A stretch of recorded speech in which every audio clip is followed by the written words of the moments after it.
The kung fu master humiliated the cowboy right there in the restaurant until he received a silent response. He didn't know who he was dealing with, and realized his mistake too late.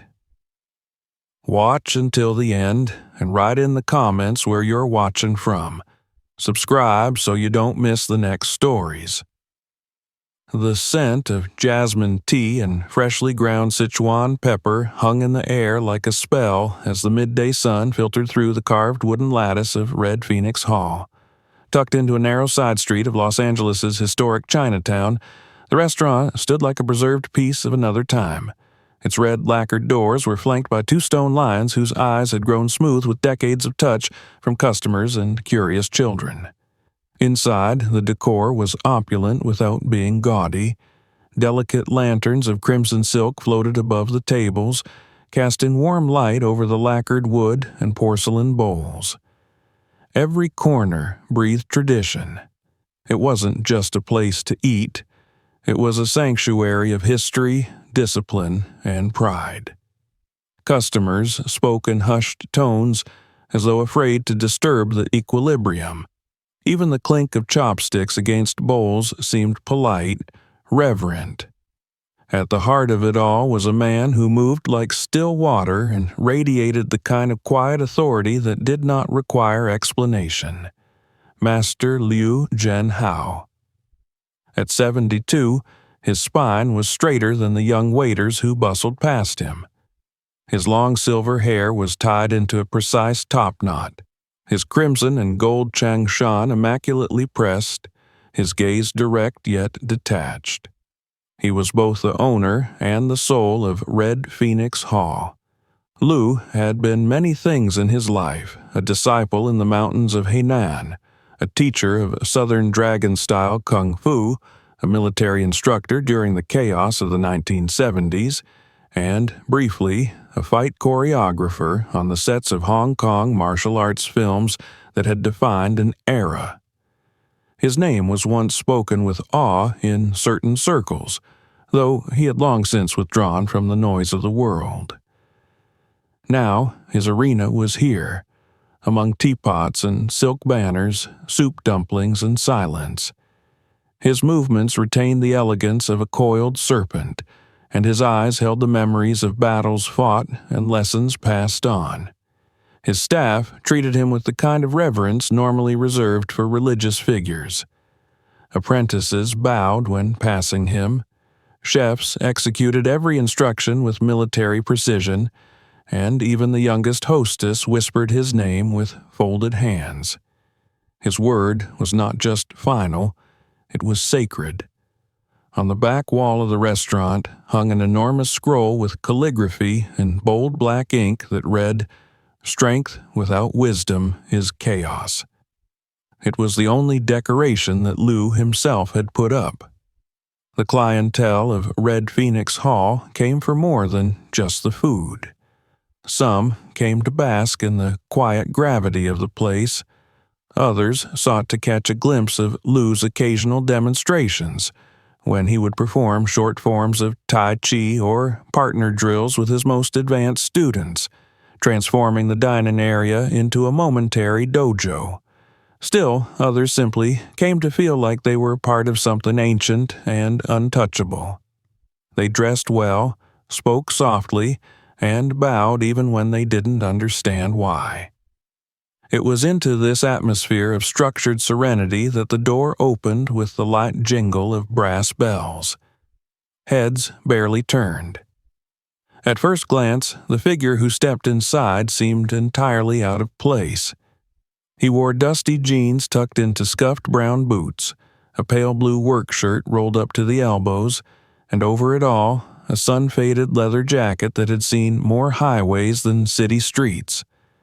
Atop his head sat a wide-brimmed cowboy hat that shaded a face lined with sun and time. He did not pause at the threshold, nor scan the room like a tourist unsure of his bearings. He simply stepped forward with the kind of quiet purpose that either belonged to a seasoned wanderer or a man too tired to pretend.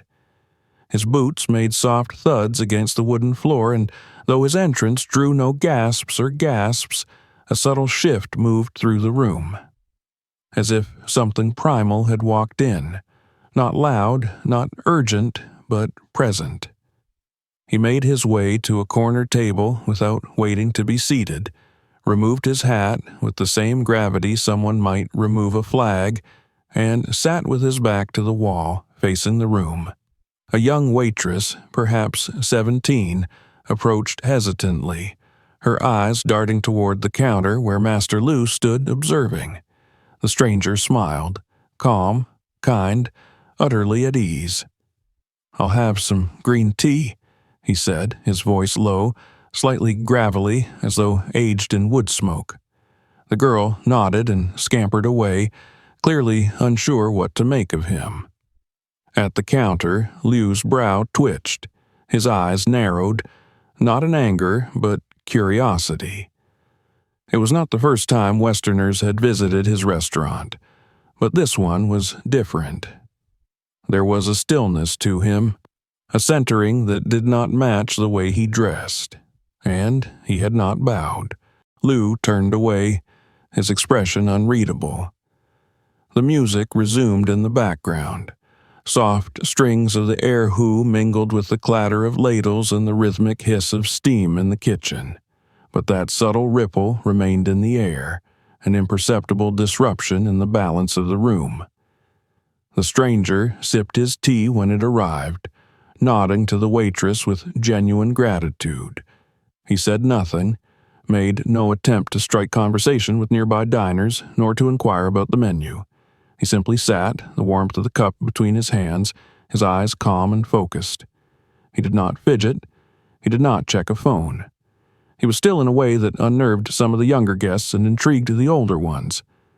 At a nearby table, a young man in a blazer chuckled under his breath and whispered to his date, "What is this, a rodeo?" Further down, a woman nudged her teenage son and said, "Look at that hat. Think he's lost?" It wasn't cruel, not exactly, but the undercurrent was there.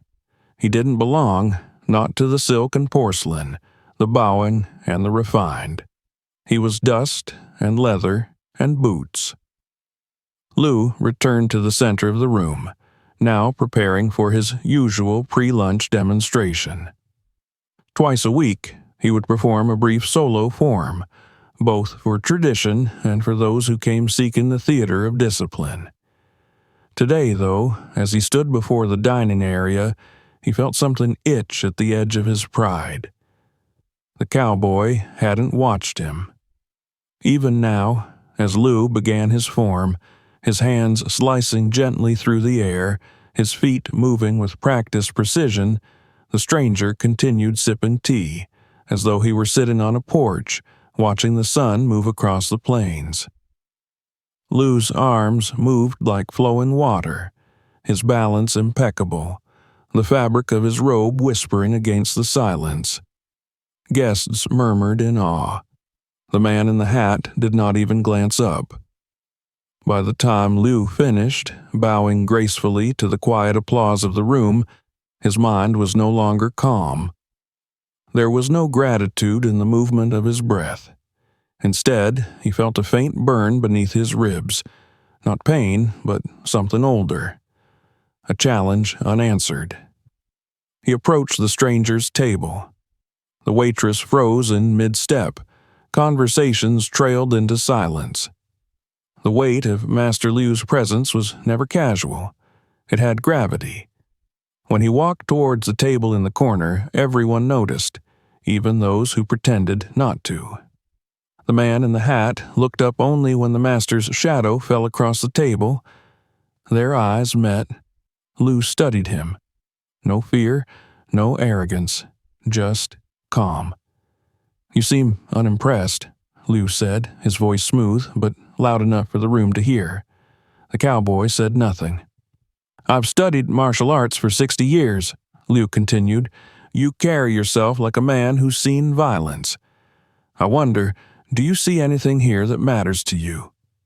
The man raised the cup again, slowly, and took a sip. A few diners snickered. One exhaled, awkward, under their breath.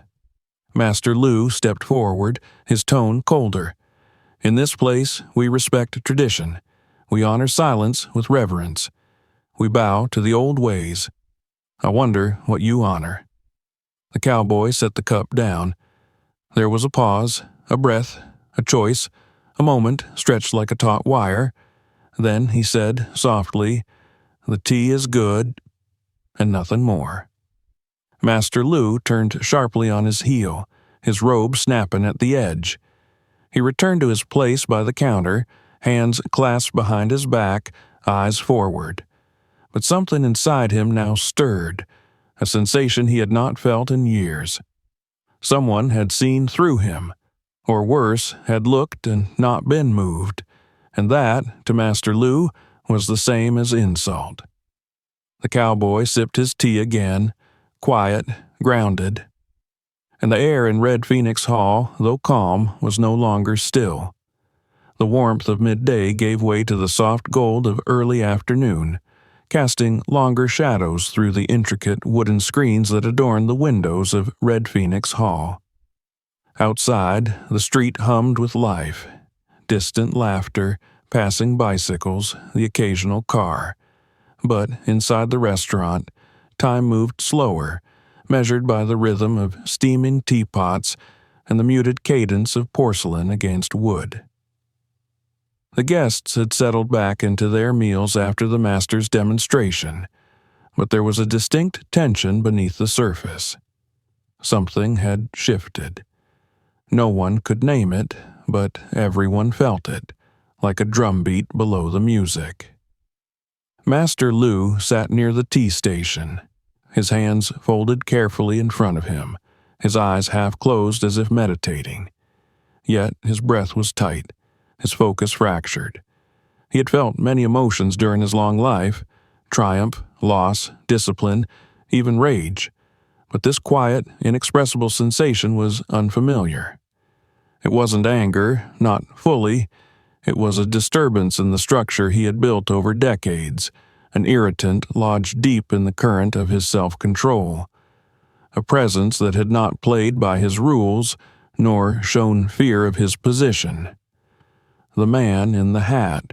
Liu's apprentices moved around him with dutiful speed, setting up the low table at the center of the dining room for the scheduled evening of harmonious forms, a tradition observed on select days when patrons were offered not only food, but a brief glimpse into the internal power of martial movement.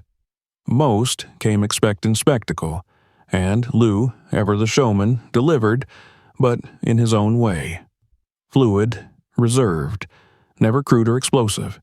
It was a performance as much as it was a ritual. He adjusted his sleeve slightly and gave a brief nod. That was all it took. Two of his senior students brought out the practice mats, rolling them out over the polished floor with precision. The music was turned down, lights dimmed subtly, the hum of the restaurant lowered, and with it, the crowd's anticipation grew. It was time. Liu rose with the dignity of a monarch and stepped into the makeshift circle. The audience responded immediately, some turning in their chairs, others setting down their chopsticks with polite restraint. Even the children fell silent. He stood in the center with hands clasped behind his back, eyes scanning the room once. And then, without fanfare, he began. His body moved like water through stone, a sequence of motions honed over 60 years. The form he performed was called the Crane's Descent, a rare pattern from the Southern Dragon style. Each motion had purpose, a balance of strength and stillness. His footfalls barely touched the floor. His palms sliced the air with graceful finality. To most onlookers, it was mesmerizing, but not to the man in the corner. He still sat, teacup resting on the table before him, back straight, eyes calm. His attention appeared to drift. He wasn't looking at the form, nor the master. Instead, he studied the patterns of steam rising from his cup, as if the real performance lay in the simplicity of breath and heat. To many, it seemed disrespectful. To Liu, it was intolerable. The master's movements grew sharper, his breath more audible, his arms carving the air with greater intensity. His form became a silent challenge. And yet, the cowboy neither applauded nor so much as lifted his head. When Lou finished, he held the final stance longer than usual, waiting, perhaps, for some acknowledgement. None came. He bowed, but not toward the audience. Toward the space behind him, a subtle dismissal. Polite claps followed, mostly from guests who didn't fully grasp the subtext but sensed the growing tension. And then Lou turned toward the corner table. He walked across the floor with deliberate pace, his steps soft but charged. The apprentices halted mid-motion. The servers froze where they stood. The entire room felt as though it were holding its breath. Lou approached the cowboy's table and came to a stop just before it. "I notice you did not seem particularly moved," he said calmly, but there was a brittle edge in his tone. "Was the form unfamiliar to you, perhaps?" The man glanced up, expression unreadable. He did not speak. Lou waited a moment longer, then continued. "Or perhaps you do not recognize martial grace when it is presented with restraint." Still no reply. The cowboy simply turned the teacup slightly in his hands, as though testing its weight. That quiet, deliberate gesture was somehow louder than any retort. Liu's lips thinned. "I find it interesting that one who carries himself with such calm would not offer the basic courtesies of acknowledgement. In our tradition, silence is sacred, but so is respect." The cowboy looked at him then. His eyes were not cold nor defiant. If anything, they carried a depth of patience that unsettled the master more than confrontation might have. The silence stretched long and wide. Lou, sensing the attention of the room, straightened further. "Perhaps the man of the desert believes himself too far from the temple to kneel," he said, loud enough for several guests to hear. "Or maybe the cowboy thinks his boots cannot step in the same hall as dragons." A couple at a nearby table chuckled awkwardly. Others looked away, uncertain. The cowboy remained still. Then, very slowly, he reached for the teapot, refilled his cup, and resumed sipping, eyes once again drifting to the window. It was not disrespect, it was dismissal. The master's breath tightened. Without warning, he reached out and swept the teacup from the table. It shattered against the floor in a burst of porcelain and steam. Gasps erupted across the restaurant. The waitress who had served the tea froze mid-step, her tray rattling in her hands. The cowboy's hands remained on the table, motionless. He looked down at the broken shards, then up at Lou. His expression hadn't changed. Lou leaned in slightly. "Perhaps now you are awake." The man said nothing. He reached down, picked up a large shard of the broken cup, turned it over in his fingers once, and placed it gently on the edge of the table, as if to mark the moment and return control to where it had always been. Lou turned away sharply and returned to the center of the room. The tension had thickened into something almost tactile. Diners looked between one another, unsure what had just happened. Some pulled out their phones, others whispered behind menus. The master gestured sharply. "Clear the floor," he instructed. "We shall continue the evening demonstration with partner application." His apprentices obeyed, nervous. One of them, a slim young man with a black belt tied tightly around his waist, stepped forward to face the master. But Liu's eyes weren't on him. They were still on the man in the hat. The air inside Red Phoenix Hall was no longer calm. It trembled with anticipation like the silence before a storm. The cowboy, unmoved, picked up his hat, placed it on the table beside him, and leaned back in his chair. He did not posture. He did not glare. He waited. And Lou, for the first time in years, felt the pull of something he had tried to leave behind. Not anger, not ego, but the need to reclaim control, not just of the room, but of himself. The clatter of porcelain had barely settled before the air inside Red Phoenix Hall turned heavy and brittle. The warm tones of the restaurant's decor no longer soothed. Instead, they reflected a strange tension, like lacquered wood hiding cracks beneath the surface. The guests sat frozen in place, glancing between the shattered teacup at the corner table and the crimson-robed figure who now stood at the center of the room, spine straight, eyes smoldering beneath furrowed brows. Master Liu Zhenhao had always carried himself with the precision of discipline, the serenity of a man who had long mastered his inner storms. But in that moment, something ancient and unrefined stirred in him, not fury, not loss of control, but the primal instinct to reclaim dominance. The cowboy, still seated at his corner table, remained unshaken. He had placed the jagged shard of the broken teacup back on the table as though it were an offering, not a weapon. His fingers rested calmly beside it, relaxed and open, palms facing the wood. He leaned back slightly, but there was no arrogance in his posture, no tension in his shoulders, no challenge in his eyes. He simply waited. And that stillness, that maddening, unflinching quiet, ignited something in Liu more than any insult ever could have. There was a reason he had always insisted on formality in his restaurant. Ritual, etiquette, deference, all of it was not mere tradition, but the scaffolding of order. And yet this man, who had said almost nothing, had dismantled that order by doing even less. Liu's apprentice stood across from him, still awaiting instruction for the partner demonstration, but the master no longer looked at him. Instead, Liu raised a single hand, dismissing the student with a flick of the fingers. The boy bowed quickly and retreated. Conversations in the restaurant died. The waitstaff ceased their movement. The music had long since stopped. The restaurant held its breath. With the dignity of ceremony, Liu walked to the edge of the practice mat. His feet made no sound, but every step resounded in the minds of those watching. He turned to face the corner where the stranger sat.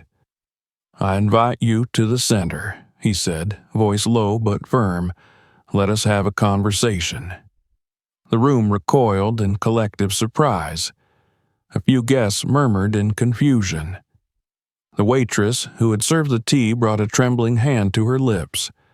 The cowboy did not move. He turned his eyes to Liu, not sharply, but as if acknowledging a cloud drifting across an otherwise clear sky. Liu's chin lifted. "If you are what you seem, then no harm will come of it. If you are not, then I will not allow mockery of this house to continue in silence." Another long pause. The cowboy reached for his hat, lifted it gently, and placed it on the table. Then, slowly, he rose. There was a measured grace in the way he moved. Not performance, not display, just economy.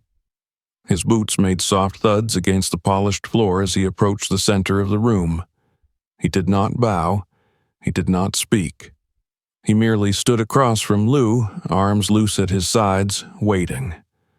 Liu gave a slight nod. "I will not attack first," he said. "We begin when you are ready." The cowboy tilted his head slightly, as though pondering the absurdity of the moment. Then, without warning, Liu stepped forward. The first strike was fast, a palm thrust aimed directly for the chest, designed to gauge reaction.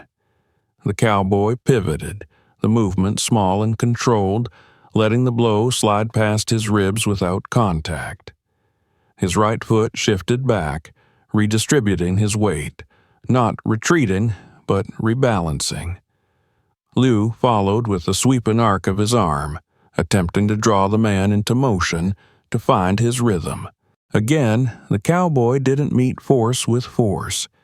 He let the energy pass by him like wind around a mountain. Some guests leaned forward, expecting retaliation, but none came. Lou narrowed his eyes.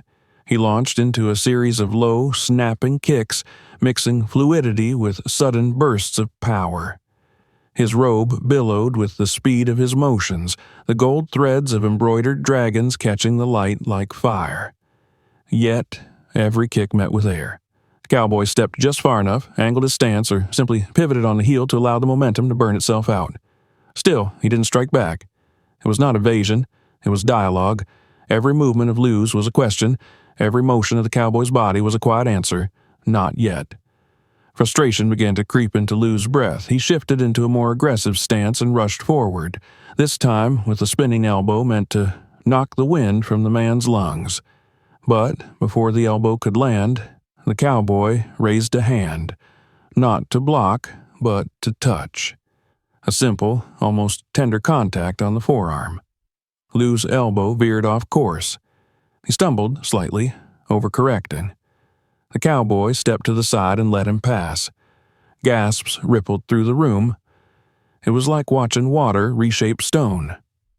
Lou spun back, chest heaving now, and launched a rapid chain of strikes. Palm, knee, back fist, foot. The cowboy parried none of them. He didn't need to. His body turned just enough, flowed just right, and the attacks never found their target. He redirected Lou's momentum with the quiet confidence of someone who knew not only how to fight, but how not to.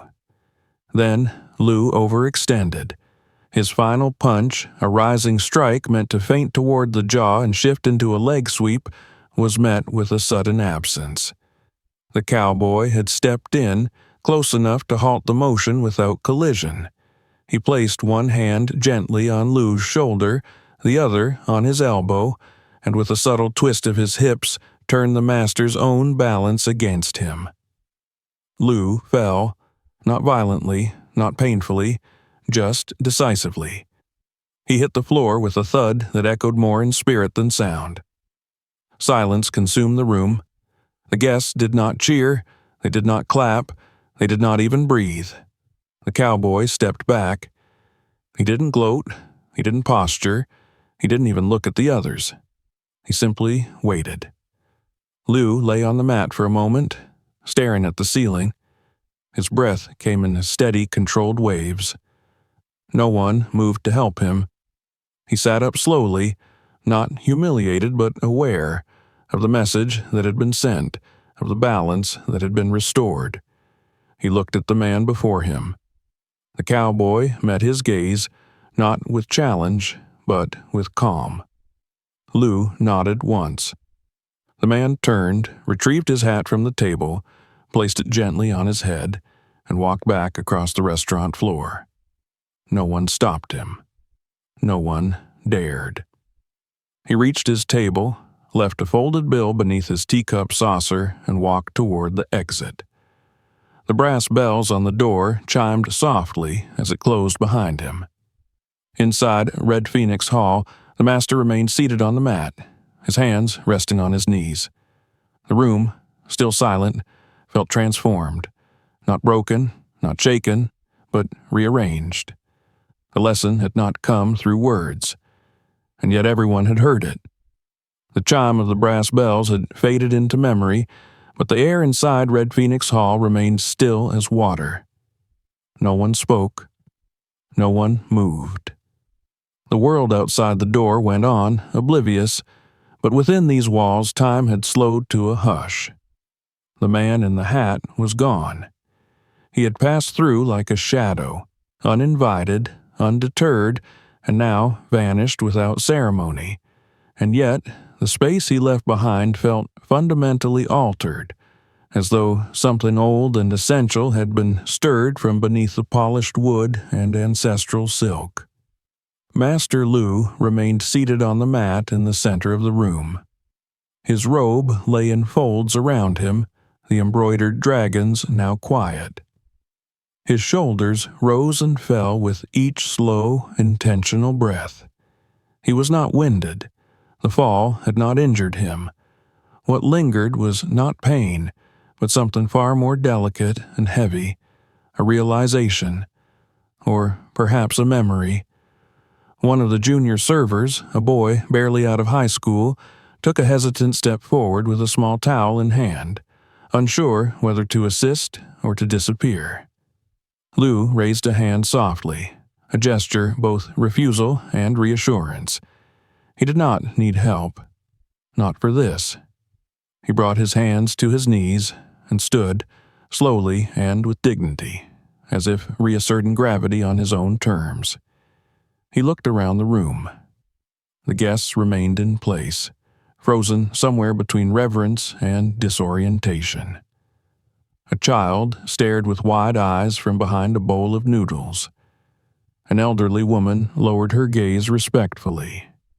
A young man in a suit turned off his phone, his thumb lingering on the screen, uncertain whether recording what had just happened would have made any difference at all. Lou said nothing. He turned towards the tea station at the rear of the restaurant and walked with the same deliberate grace he had always carried, though there was a noticeable stillness in his frame, a tightening of the lines around his mouth. The weight of the moment had not diminished him. If anything, it had clarified something. He stepped behind the counter and poured a fresh cup of tea. The aroma of jasmine and green leaves rose in the steam. He took a sip. It was slightly bitter, or perhaps his tongue had changed. Meanwhile, the servers, emboldened by his calm, began to move again. They cleared tables, straightened chairs, whispered to one another with hushed urgency. The shards of the broken cup were gone now, swept up by careful hands, but the silence remained, not oppressive, not mournful, but contemplative. Then, without prompting, Lou walked to the center of the room once more. He stood where the man had stood and looked down at the mat where he had fallen.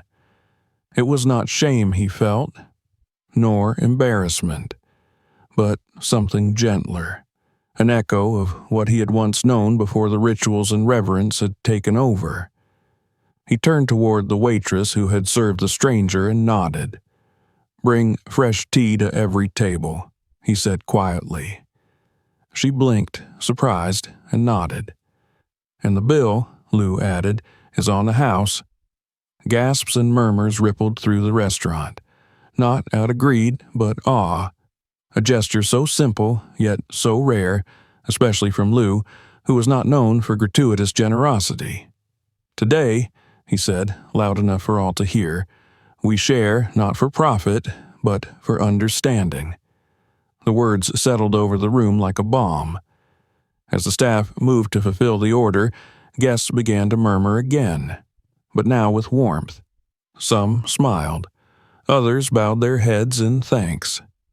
A middle-aged man placed a hand over his heart. At one table, a woman whispered to her daughter, who responded by mimicking a bow she had seen on TV. The rhythm slowly returned. Lou remained at the center for a moment longer before stepping aside. He walked to the table where the stranger had sat. The chair was empty now. The folded bill still rested beneath the saucer, untouched. Lou did not pocket it. He lifted the saucer gently and placed it to the side. Then he picked up the bill, unfolded it, and stared for a moment. It was not a large tip, nor was it small, but there was a folded piece of paper wrapped around it. Lou opened it carefully. Inside were just 2 words, written in firm, steady script. "Thank you." He folded the note and placed it in his robe without a word. In the far corner of the restaurant, one of the senior apprentices approached, his brow furrowed in concern. He hesitated before speaking. "Shufu," he began, "do you want us to resume the demonstrations?" Lou shook his head. "No," he said, "no more performances today." The apprentice bowed and returned to his place. Lou remained by the corner table, gazing at the empty chair. Behind the kitchen door, one of the younger cooks stood silently, having watched the entire event through a narrow crack in the wall. She was new, barely 20, her apron slightly too big, her eyes wide with questions. She had never seen her master fall. And yet, what had unsettled her most was not the fall itself, but the absence of anger in his face afterward. She stepped out into the dining area hesitantly, holding a tray with tea and fresh dumplings. Her hands shook slightly, but she kept walking. A guest nodded at her as she passed. She placed the tray gently on a table and bowed, more deeply than necessary. The guest bowed in return. In that gesture, something shifted. Not in policy, not in rules, but in tone. Later that afternoon, as the shadows lengthened and the sun began to cast long beams through the windows, Lou sat alone at a small table near the entrance. He poured himself another cup of tea and stared at the surface until the ripples calmed. His injured pride did not throb. It breathed. He thought back, decades ago now, to a dusty training hall in San Diego. A seminar packed with eager students, some new, others experienced. He had been younger then, less rigid, more curious. Among the rows of American students stood a young man with a quiet demeanor, dressed not in silk, but in a plain gi, his expression serious but calm. Lou had not remembered his name at the time. Only the presence. He had felt it again today. There was a power in that presence, not in might, not in speed, but in restraint, in knowing when not to act and letting stillness speak. Lou closed his eyes. He was not defeated, he was reminded, and in that reminder, something long dormant stirred again, a humility not born of humiliation, but of clarity. The restaurant was still his. The people were still his guests, but the lesson belonged to all of them. A server passed by, and he spoke without opening his eyes. "Place a clean mat in the center," he said, "but leave it empty." The man paused, then bowed and obeyed. As evening fell, Red Phoenix Hall glowed once again with its soft lanterns and polished brass. Outside, the street grew quiet, bathed in amber light. But inside, amid the aroma of dumplings and tea, something new had taken root. Not the absence of pride, but the presence of peace. Morning came gently to Chinatown, filtering through layers of mist and memory. The sun had not yet reached its full height, and the streets held the kind of hush found only in cities before their engines begin to roar. At Red Phoenix Hall, the wooden sign above the door swayed lightly in the breeze, its carved characters catching the first rays of light as though awakening with the rest of the world. Inside, the restaurant was already alive, but in a quieter rhythm than before. Master Lou arrived just past dawn, as he had done every morning for the past 20 years. He unlocked the side entrance himself, not because he had to, but because he believed a place like this must be greeted before it was opened. As he stepped into the familiar scent of polished wood, green tea, and faint sesame oil, something in him felt lighter. The wound to his pride had not festered. It had, in its own way, healed overnight, not with time, but with truth. He no longer wore his embroidered robe. This morning, Lou was dressed in a plain gray tunic and black pants, modest, clean, without adornment. There was no silk, no golden dragons, no ceremonial knot. His long silver hair was tied in a simple tail behind his head. He looked not like the master of a legendary establishment, but like a man at peace with the beginning again. He moved through the restaurant with purposeful grace, straightening chairs, wiping down the dark lacquered tables, and adjusting the lanterns overhead. The staff arrived one by one, each of them pausing at the door as if unsure whether the air inside had truly changed. One of the younger apprentices stopped mid-step upon seeing the master without his traditional attire. Lou simply offered a soft nod of greeting, then returned to polishing the edge of a wooden screen. By the time the doors officially opened, the restaurant was quiet but warm. Patrons arrived gradually, unaware of what had taken place the day before, at least most of them. A few regulars entered with careful glances, their postures respectful, their voices subdued. No one asked questions. No one made jokes about shattered teacups or silent cowboys, but the story was already circulating, passed in whispers through the neighborhood, through hand gestures and unfinished sentences. At the center of the dining room, where the mat had lain the day before, there was now only a simple square of empty floor. The ornate cushions had been removed. No students stood waiting for instruction. There was nothing to demonstrate, nothing to perform. Yet somehow the open space felt fuller than before. Liu spent much of the morning moving between tables, not with theatrical flourish, but with quiet attentiveness.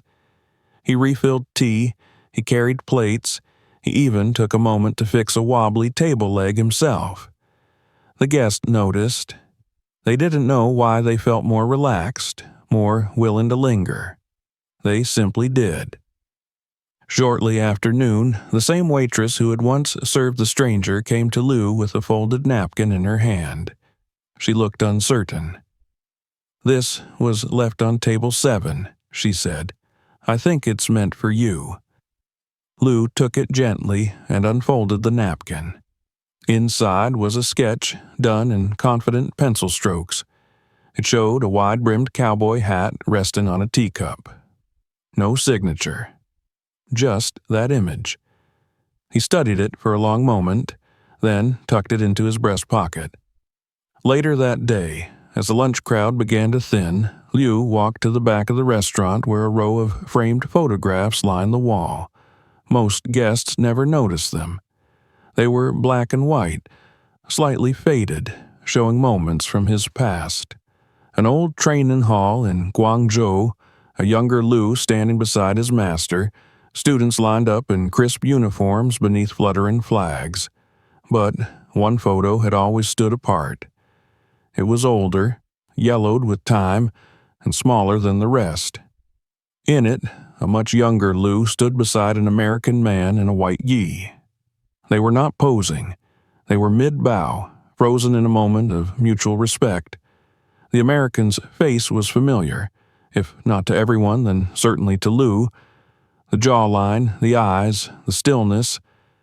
It was him. Liu hadn't looked at the photo in years. He stood there for some time, remembering not the man's fame or titles, but the presence, the way he had listened in silence, how he had asked no questions but learned everything offered, how he had bowed deeper than most and spoken less than all. He had moved like someone who respected the ground beneath his feet, who didn't believe strength required sound. The photo was proof that Liu had once known what he now had to remember. A soft cough behind him pulled him from his thoughts. One of the chefs had approached. "There's a reporter outside," the man said hesitantly. "She's asking questions about yesterday." Liu turned, his expression unreadable for a moment. Then he shook his head gently. "Tell her we serve food," he said, "not stories." The chef bowed and left. That evening, as the last of the dinner guests departed, Liu sat alone at the corner table where the cowboy had once sat.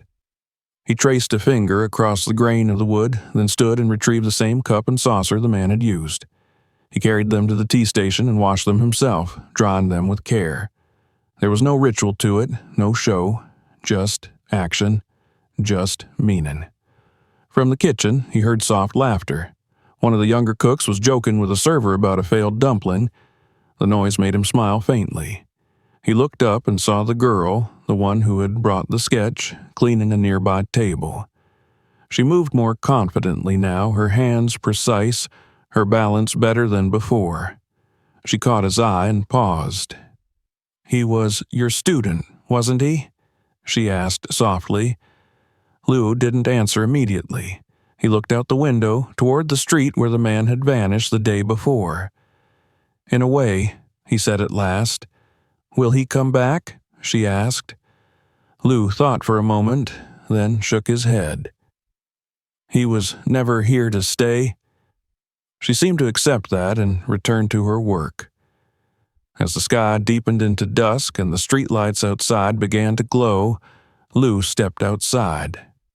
He stood at the edge of the sidewalk, hands clasped behind his back. The breeze tugged gently at the hem of his plain tunic. He looked up the street, then down. No one he recognized. No familiar boots. No wide-brimmed hat. Just the city, alive and unchanged. He bowed once, to no one in particular, then turned and re-entered the restaurant. The door closed behind him with a soft thud. The staff had already begun cleaning.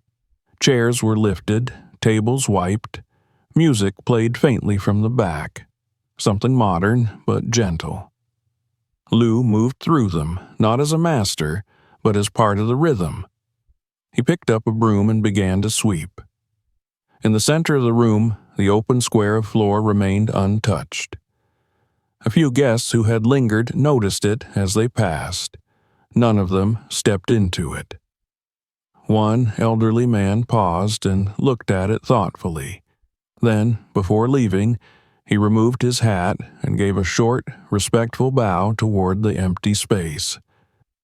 Outside, night fully claimed the streets. The red lanterns above Red Phoenix Hall swayed gently in the warm California breeze. And inside, beneath the fading aroma of tea and dumplings, a lesson remained.